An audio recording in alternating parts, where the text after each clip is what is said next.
So, ladies and gentlemen, good afternoon. Welcome to the last session of the last day of this forum. Sometimes they say that the last mile is the longest. We will be addressing here with this panel the assets of to the Arctic of non-Arctic states. I'm very pleased to have this impressive panel here. And to start maybe with the obvious is that, of course, the Arctic states have a major role to play, primary role to play in addressing the challenges of the Arctic. And also very obvious is that the Arctic Council itself is the leading international forum for addressing these challenges. But this having said, and it has been mentioned throughout the forum, the Arctic is facing major challenges which have impacts within the region and far outside the region. And here, I would say, also non-Arctic states come into play. And there have been partners in addressing the challenges of the Arctic already in the past and still are doing. And we had a session this morning where, for example, the contribution of observer states at the working groups of the Arctic Council has been mentioned, and it's correct that observers have mainly a role to play in the Arctic Council at a technical level, so a limited role, but with a lot of going on of contributions of non-Arctic states outside the Arctic Council. And in the current geopolitical circumstances which affect international cooperation, we can ask the question if there is even not a bigger role, an opportunity for non-Arctic states to strengthen cooperation and to strengthen the club of the willing. And therefore, this panel here is to showcase the commitment of the European Union and of non-Arctic states and to highlight the added value that they can bring to the Arctic file.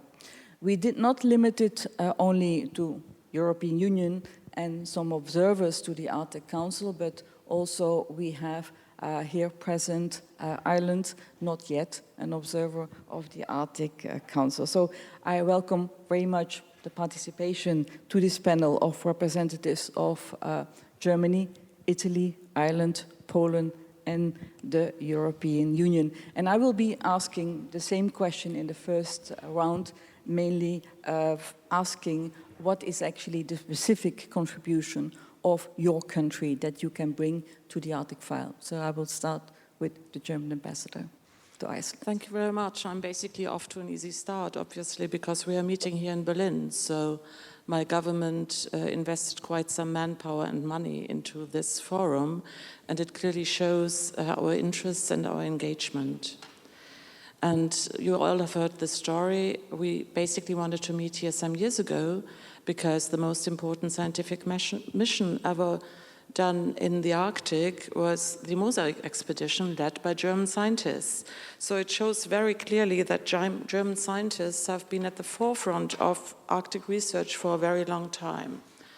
But I'm not a scientist, and I'm even not an Arctic envoy or ambassador. Basically, I came to the Arctic in a buy one, get one free approach. So I was sent to Iceland, and this country is opening up to me, and at the same time, I have the opportunity to discover the Arctic.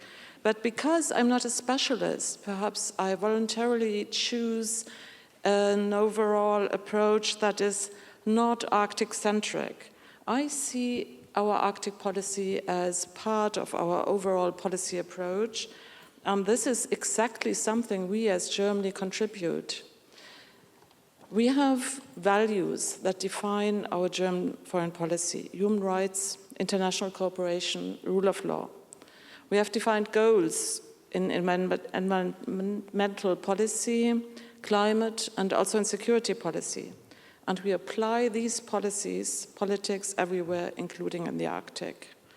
And as in the Mosaic expedition, where German scientists cooperated with 80 institutes from 20 countries with 37 nationalities, we diplomats always approach difficult topics in a cooperative manner. So when we look at the Arctic, we see a region where rules should be obeyed.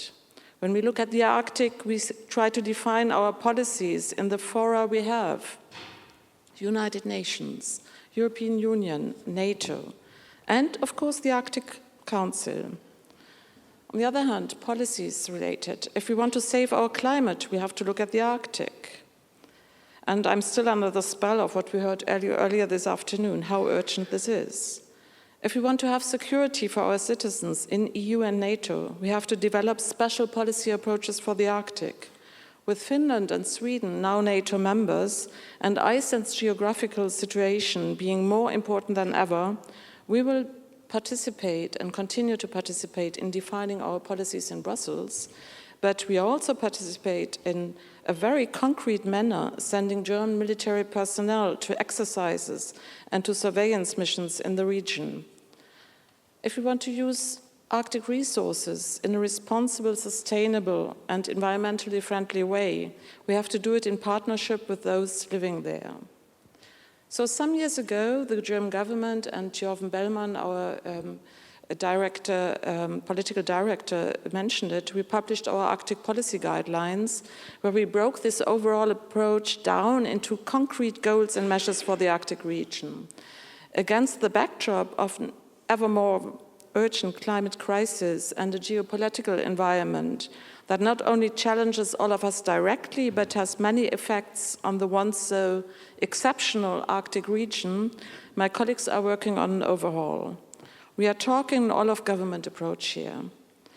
We will define concrete goals and measures.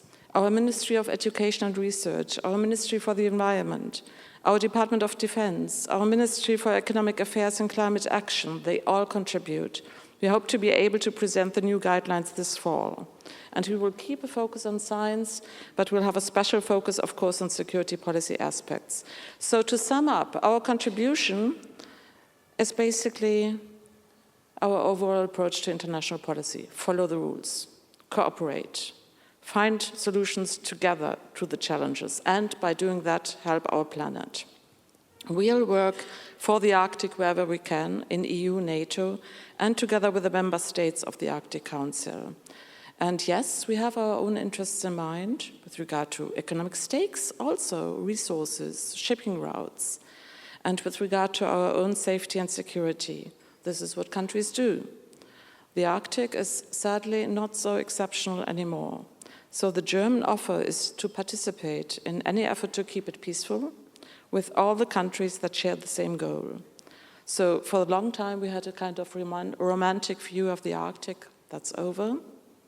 And I think this forum, these 2 days, have shown how much expertise there is, how much willingness to start or continue to work together on these issues. So we all have work mapped out, and I think Germany's main contribution is to be a willing and a very capable partner. Thank you. Thank you very much, Clarissa. I think that this forum itself showcased a lot the expertise and the capable partner that Germany is. And I particularly take away from what you said that the Arctic is part, or should be part, of the overall policies of Germany. Now, our second speaker is Carmine, who is a special envoy from Italy for the Arctic. And please, Carmine, same question. What is specific contribution of Italy to the Arctic? Thank you, Marianne. And I would start from an obvious point, maybe, but it's very important that it's geography. Italy is a Mediterranean country, and I think it's very important to build a bridge between Mediterranean and the Arctic, and we play a role in this field. I think that this interaction between a Mediterranean country and the Arctic can be very fruitful from a human, political, scientific point of view. Italy has a long history in the Arctic and a strong presence now with science, companies, also education. But let me concentrate above all on science, on scientific research, because scientific research is the first and main driver of our presence in the Arctic. And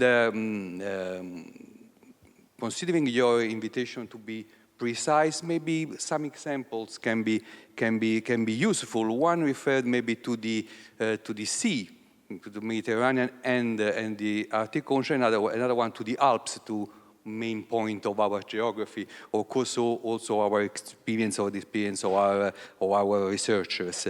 About Mediterranean, about the sea, I would like to underline the fact that Italy is an associated member of the Arctic Regional Hydrographic Commission through the Hydrographic Institute of the Italian Navy, contributing to the improvement of bathymetric charts of the Arctic Ocean, that's crucial for a safe shipping. And annually, our institute, Hydrographic Institute of the Italian Navy, organizes since 7 years an annual campaign in the Arctic with this aim, and also with other scientific projects. And the second example was already mentioned in the panel on the Arctic climate, and it is our engagement in the project Ice Memory. Of course, there are many projects, but Ice Memory is very important because it is an experience that started in Antarctica, in the Alps, with some Alpine countries, France, Switzerland, Italy, and a team of Italian scientists made the first campaign of Ice Memory in the Svalbard, in the Arctic last year. It was an important step for this project that is a project of paleoclimatology that is crucial. It was already explained in a previous panel. So to summarize this first intervention, I can say that our ambition is to be one of the pillars of this bridge between Mediterranean and the Arctic, considering that we are on one planet. Thank you. Very much, Carmine. I like the idea of the bridging that you mentioned, the bridge Mediterranean with the Arctic, and the specific examples that you gave. Maybe one example you did not give, another experience when I was dealing as EU ambassador for the Arctic, that I have been to 3 universities in Italy. Sorry? For the second round. That was for the second round, but you really have spectacular examples to give of education on the Arctic. So we come now to Claire. Claire, as Irish ambassador to Norway and to Iceland, and not yet an observer of the Arctic Council. Claire. Thank you, Marianne. So Ireland, we're a small island. Our sea mass is 7 times our land mass, and we are, of course, Arctic facing. And so the issues that affect the Arctic are really high on Ireland's agenda. They're common challenges. And the sea for us, it's an intrinsic part of our identity, our culture, and our heritage. And so that is the why that I want to start with. That's why we have Irish policymakers, Irish scientists, and Irish diplomats like me who are out there sharing the story and getting involved in Arctic issues. So let me give you some practical examples to illustrate. We have a network of Arctic researchers, Ireland. It's an all-island network. It's been very active at previous Arctic Circle events. And that has a coordination role, a convening power, bringing together all of the scientists across a broad range of different areas of study. NARI has been involved in setting up the Irish chapter of APEX, the Association of Polar Early Career Scientists, and that's going to meet next month. NARI also is going to become the third Irish participant at UArctic. Trinity College, the Centre for the Environment, is already a participant, as is the Halpin Centre in the south, which participated in Svalbard in search and rescue Arctic cruise exercise. We have a certified polar research vessel that this year is going to carry out research on glaciers off West Greenland. Previously, it has engaged in study in Svalbard. Ireland is co-chair. This is then bringing it, I suppose, to the state level. Ireland is co-convener with Finland of the Arctic Outcomes Working Group at OSPAR, which is tasked with implementing the roadmap for that organisation. We heard earlier from the German minister about the challenge of marine litter.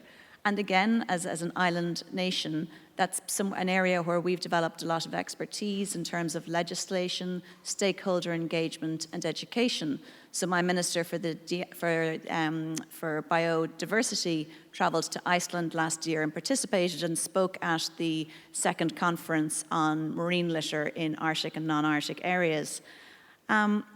We're working also very closely with partners like Norway, Iceland, and the Faroe Islands in the EU Northern Periphery and Arctic programme. And what I like about this is it's a whole range of projects across the whole island of Ireland. So it's not just one body that's getting involved, and it covers so many different areas. So if you'll forgive me, I just want to go through a few of them.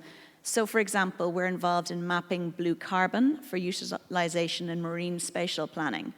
We're involved also in hybrid energy solutions for buildings and infrastructure, which will look at providing sustainable energy solutions for Arctic communities. Then we hear often at these conferences as well about the Arctic. It needs to be a place to live. It needs to be a place that attracts people to live. And so some of the projects that we're involved with, including my Gaeltacht Authority, which is the body with responsibility for Irish, our first language, it's involved in a project looking at business models to empower rural communities. Food science, we're involved in Arctic food whey, which is utilising byproducts of the making of whey in the northern area. The self-management of health and well-being in rural areas, and as well biking tourism in sustainable Arctic and peripheral. So I suppose that just gives you, it's not just any one area, and as I said, it's not just any one university or body, it's across the island and it's across a range of areas that are of, again, shared interest to both Ireland and the Arctic and Arctic communities. And I mentioned Údarás na Gaeltachta. You know, with the minority language as our first language, we understand the intangible value of language to a culture, and we've done so much both to protect Irish. You know, anybody who's used Duolingo might be interested to know that there are 2 million people studying Irish on Duolingo. So we have valuable experience to share both about protecting a language, but making it vibrant in a more technological era. And I hope all of this kind of sums up what Ireland is doing and maybe removes that question mark as to whether non-Arctic European countries are an asset for the Arctic. Thank you. I fully agree. Thank you very much, Claire. I think that you, as the previous speakers, also put emphasis on the really asset on contributing to science in the Arctic, Germany, Italy, and yourself. I'm also glad that you pointed to your participation at some of the EU programs with regard to the Arctic, which I think also apply to all the colleagues here in the panel. Now we come to Piotr. Piotr, Poland, an observer country since 1998, a long one with a long also polar history, and now also a special function as observer at the Arctic Council. Piotr, your contribution. Thank you, Marianne. I think I will somehow, in my answer, correspond to the first person, the German ambassador, in the structure, because the title of this, our panel is relatively broad and somehow goes beyond the Arctic Council itself. So if you, on a very similar basis, if to characterize our involvement or our contribution to the Arctic as a whole, it can be also characterized like my German colleague did. So we are present in NATO and the issues of security in the north. We are present there in terms of the European Union when the dialogue or the specific programs are discussed and various policies. We are also there. We conduct our national research and we run one annual operating station in Svalbard and 4 seasonal universities stations. We are involved in various initiatives like FARO, SCARP, IASC, and for a number of years.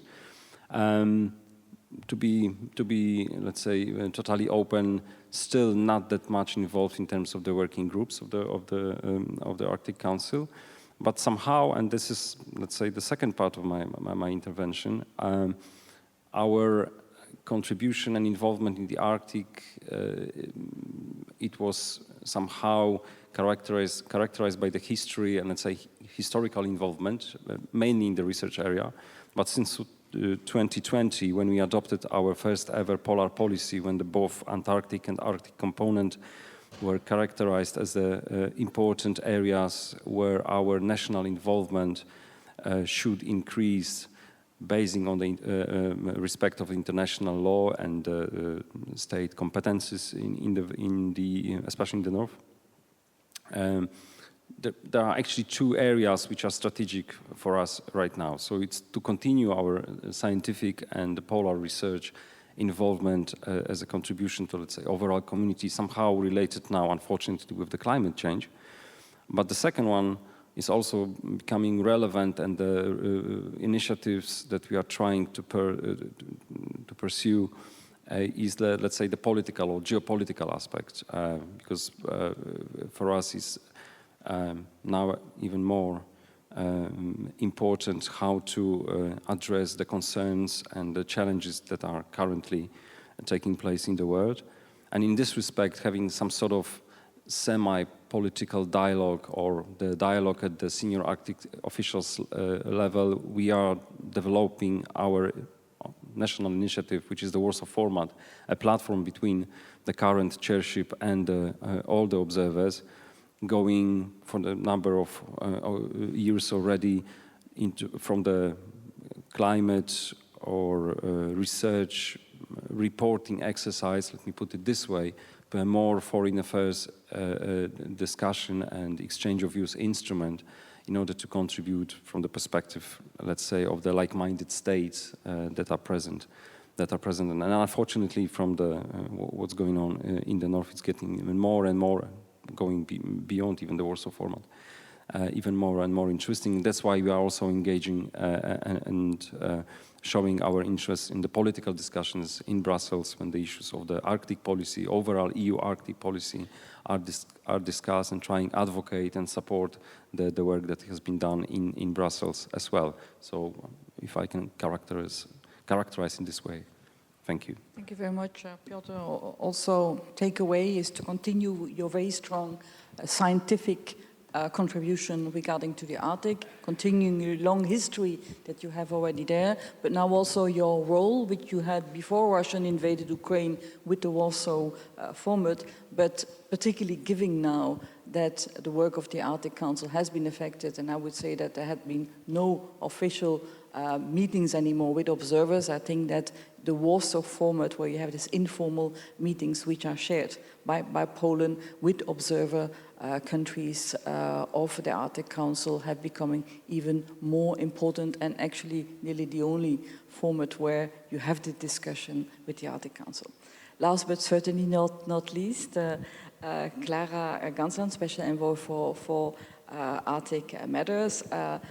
Clara, you are in this panel of non-Arctic states, but the European Union is not a non-Arctic state. The European Union is in the Arctic, or the Arctic is in the European Union. So I would say you are an Arctic entity. And I will ask you a slightly different question that I ask to the colleagues here. Although I think that Matt Fredriksson in the previous panel already answered the question, where he said, and here is the magic, what the European Union can do. So you could limit your answer to the magic, what the European Union does with contribution to the Arctic. But without joking, Clara, I would like to ask you, which is the specific added value that the European Union as such brings to the Arctic file, in addition to already what the individual member states of the European Union are doing. Clara. Yeah, thank you very much for this opportunity. And indeed, the EU has a lot to bring to the table, as we have heard through the day. Indeed, as was said, I think a lot of our added value here brings exactly in this character we have to be very good at bringing together big projects. And coordination and addressing problems that cross borders that we only can do together. So global challenges and the really big scale things. We have an EU Arctic policy. It's set out in 2021. This sets out our objectives, which is to contribute towards a safe, stable, sustainable, and prosperous Arctic. Now, for this, I will just in a telegraphic manner then mention some of these added value that we would have. And the first one I would like to set out is that we are a global leader in the work against climate change. And when the EU together, the member states and the EU, we agree on doing something, then it really means something. And we are a global player. So the contribution by the EU in the global climate change work, I think, is huge and should be put up front. Then other things we do is, as we heard earlier, for instance, the Copernicus, all the work on satellites, that this data is freely available. There is an Arctic hub where you can go on and you get all kinds of information in a one-stop shop. This is really an added value. Also, I need to point out all the work that's doing in the European Arctic, in the regional funds, the support for the regional development in the north of Sweden and the north of Finland, and also cross-border, so also other countries participating in this, very important. Which also leads me to the critical infrastructure. EU can work on big projects. We have the trans-European transport networks, the east-west railway connections, for instance, in the north of Finland, north of Sweden. Very important now also when it comes to security. Whole new dimension here. We have to start looking at what the EU can have as added value when it comes to military mobility. I can go on and on, but just to mention some specific projects that I'd like to highlight is a new one that we have on Arctic urban regional cooperation, where we create a platform for binding together municipalities, 15 municipalities across the Arctic.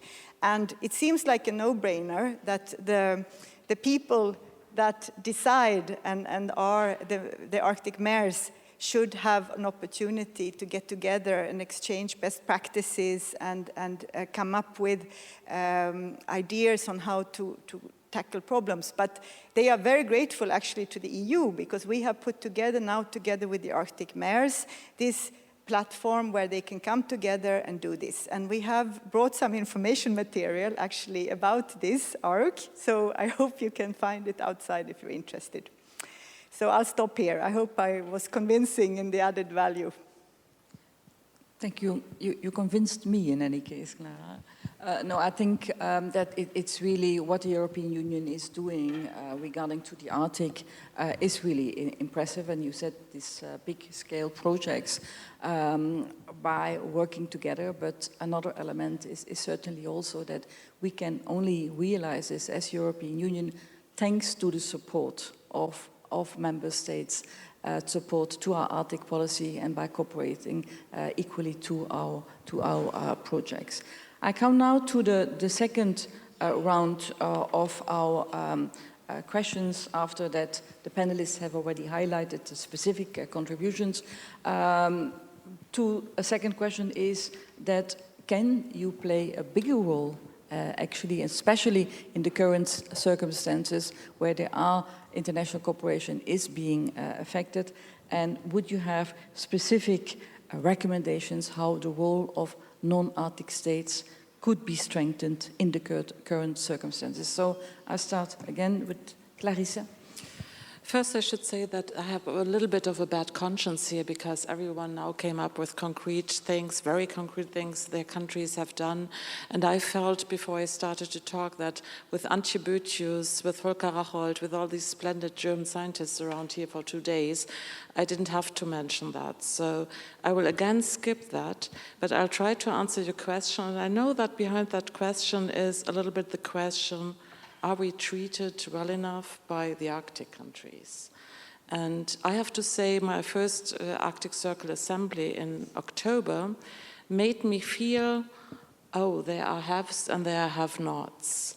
There are members of the Arctic Council, there are observers to the Arctic Council, and there are countries that are even not observers. And we have heard that often. But basically, now I feel it's not as important, because the topics we deal with are so important and so urgent that we all have to work together on that. And of course, I feel that German scientists and other non-Arctic country scientists should be included in defining where research has to go. Of course, we should discuss it up front and not receive as tasks, basically. And of course, I feel that we all have to discuss security policy and economic policy, but we do that in other fora, as I said beforehand. So I think we have to look at ourselves and perhaps even do more. I talked about the guidelines. So when these guidelines are published after the government has agreed to them and the parliament, we have to live these guidelines. We have really to fill them with life, and we have to make sure that our Arctic policy really is basically part of everything we do. And yes, we have many conflicts worldwide that require our attention, and we see military buildup of Russia in the Arctic, so we have to be very concrete in everything. And yes, being posted to Iceland, I see that there will always be a special link among the Nordics. And we will have to and will accept that. But I think that these democratic, liberal, free countries will, when they look for partners, always look at us, because we are like-minded, all of us here on that panel and others, because we share their values. So I will not bang on doors and scream, let us in. I think we are in a way, and by our work and our future work, we will continue to convince everyone, yes, we are an asset to the Arctic. Thank you. Thank you very much, Clarissa. Yes, I think we are all already in partnership with our Nordic countries, which does not mean that something more can be done. Carmine? Thank you. During my years as Special Envoy for the Arctic for Italy, I've seen a positive trend of increasing involvement of the observers within the Arctic Council. Unfortunately, the current situation stopped this trend. I think that there is a will of the Arctic states to go on with this increasing involvement of the observers.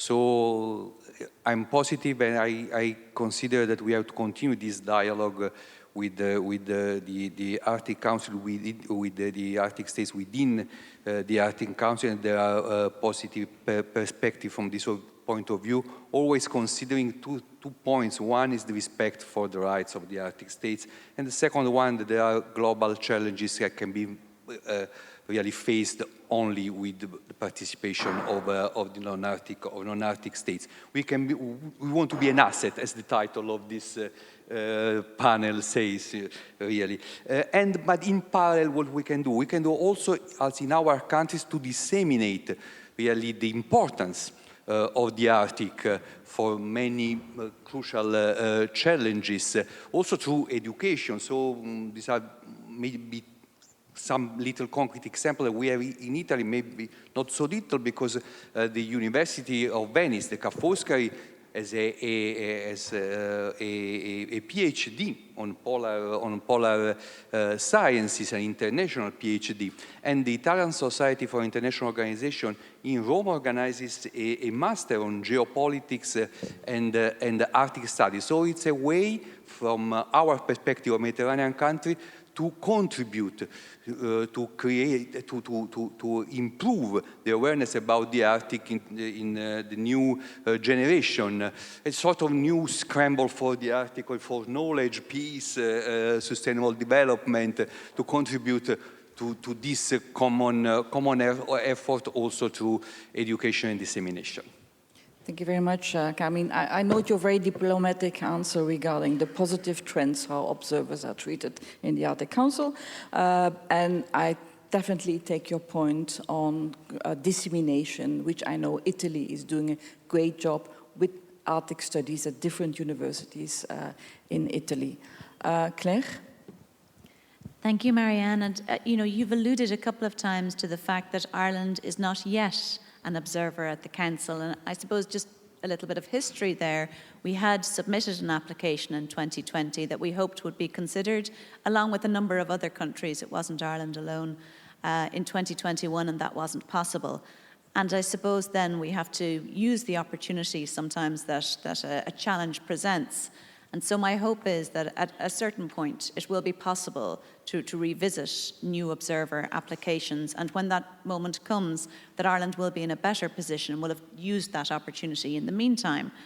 But one of the things that we've heard, a couple of times throughout this conference and that I'd heard previously is that non-observers can participate in projects under the working groups. And so that's something that certainly Ireland has not done yet, is interested in doing.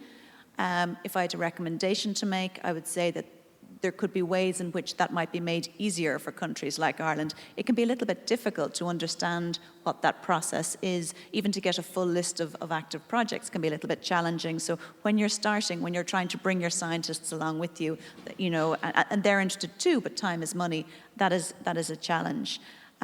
And one of the things that President Grimson said this morning, we talked about the Arctic Circle, that everyone being equal at it, that we can all contribute equally, no matter what our starting point is, whether you're Arctic 7 observer or aspirant observer. And so I think for a country like Ireland, it's ensuring that we're present at these kind of conferences, that people understand that what we're doing. It's a great opportunity as well for someone like me to be able to meet with, for example, several Arctic observers at once. My colleagues in our different Arctic 7 countries would meet with them. And of course, the Arctic 7 are not one block with one set of thinking, but I think one of the things that does come back in feedback when we put out our proposition and say this is what Ireland is doing, there's a lot of interest, a lot of welcome, which is really positive. I think the initiatives that our Polish friends are taking under the Warsaw format, I think we find that really interesting and really commend them for that. Education as well. So my Italian colleague just mentioned education, and I think that's something that, again, I spoke earlier about the work that we've been doing on marine litter, and it's something that we've been doing with our children. I think it's linking that in so that they understand it's not just an issue for Ireland, but that they too understand the link to our Arctic neighbours. And then the final thing that I'll then say is, I mentioned our network of Arctic researchers, Ireland. It's doing so much for a small, relatively new network. I think we as diplomats, we as public servants can work to support them by looking to other similar like-minded networks, similar sizes like Iceland, like Scotland, to support them in what they can learn, how we can scale them up so that they can do more. Thank you. Thank you very much, Claire. I think I fully agree with you that all Arctic stakeholders, Arctic, non-Arctic states and others can profit a lot from conferences like this, like the Arctic Circle, where I think a main feature is the inclusiveness. Inclusiveness for all partners, everybody can participate at the same level as you said. Inclusiveness of also all topics which can be discussed. So thank you. Piotr. Yes, thank you. I will depart from this inclusive perspective because I agree that there are a number of forums where we, as the states concerned with the future and the good sake of the region, would like to contribute, and we are contributing through the various activities. There's the issue of dissemination that was mentioned by Carmine, and like Ambassador Buckley said, the issue of after the situation come back to the new normal, let me put it this way, and then Arctic Council would be reflecting how the future cooperation would look like. Then, fully subscribing what have been said so far, I might add an additional recommendation. From my experience, I think that this middle level, senior Arctic officials level, when there is the observership status granted, maybe might be transferred from something that I called passive observership, which means that you are present in the meeting for 2 days or 3. There are a number of important issues that you can share with your colleagues, and you are unable to do so because that's the structure how it was set up initially, to more active observership, that you are not participating in the decision-making process, you are not forcing any decisions whatsoever, but you can contribute to the discussion. I mean, I believe that as we can sit over here for this 2 days in Berlin, but in previous different occasions, there are a number of voices, suggestions, proposals from the different parts of the globe that still can contribute or might be supportive for running the initiative like the Arctic Council.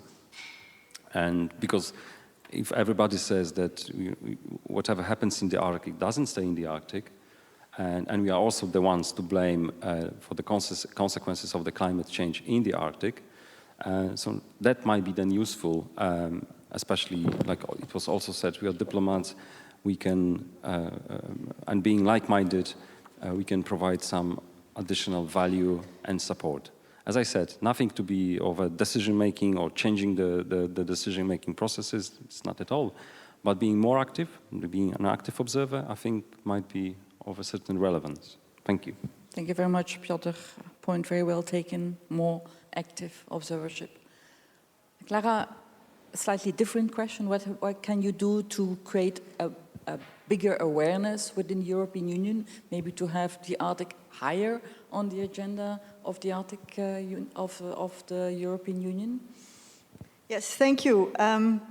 Actually, I think there is already a lot of awareness, as we see today, and many EU member states already have Arctic strategies and so forth. But indeed, there can always be more. And like was previously said, that's why a forum like we have here today is so useful, because I think that the complexities, the fact that there is actually not one Arctic, but many different Arctic regions, and the issues are so different, and it's not something that